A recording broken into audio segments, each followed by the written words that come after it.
வணக்கம். நேத்திக்கு வீடியோ பார்க்கலன்னா அதை பார்த்துட்டு வந்து இந்த வீடியோ பாருங்கள். Today we are going to learn how to create commands. Come, let's dive in.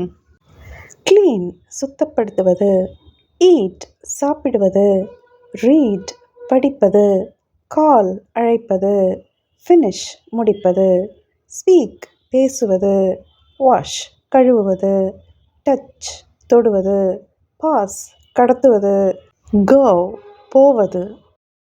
These are all base forms of verbs, aren't they? Let's see how to turn these base forms of verbs into commands. Okay? ஒரு வாக்கியம் நம்ம அமைக்கணும்னா அங்கே செயலை செய்கிறவங்க செயல் இது ரெண்டும் இருக்கணும். இது ரெண்டும் இல்லைன்னா அது வாக்கியம் இல்லை.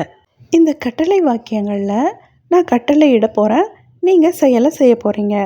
அப்போது செயலை செய்பவர் யூ, நீங்கள்.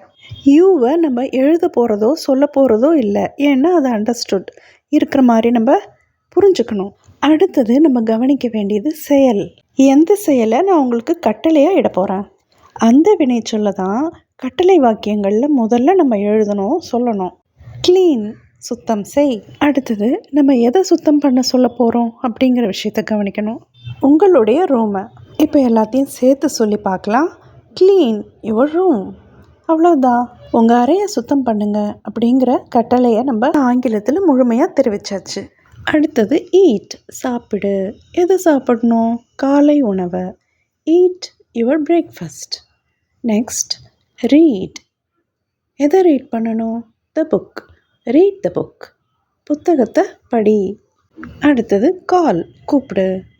யாரை? மீ என்ன. எப்போ? அப்புறமா லேட்டர். Call me later. அப்புறமா எனக்கு ஃபோன் பண்ணு. நெக்ஸ்ட் ஃபினிஷ் முடி. எதை? வீட்டு பாடத்தை. Your home work. Finish your home work. உன்னுடைய வீட்டு பாடத்தை முடி. நெக்ஸ்ட் ஸ்பீக் பேசு. எப்படி? லவுடர் சத்தமாக. சத்தமாக பேசு. Next wash. எதை? Your hands. கைகளை கழுவு. Wash your hands.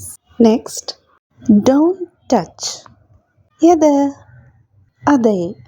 That. Don't touch that. அதை தொடாதே. Next, pass. எதை? The salt. இந்த உப்பை அங்கே கொடு. Pass the salt. Next, go. எங்கே? Outside. வெளியே போ. Go outside. Shall we practice now? Repeat each sentence 3 times.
Well done.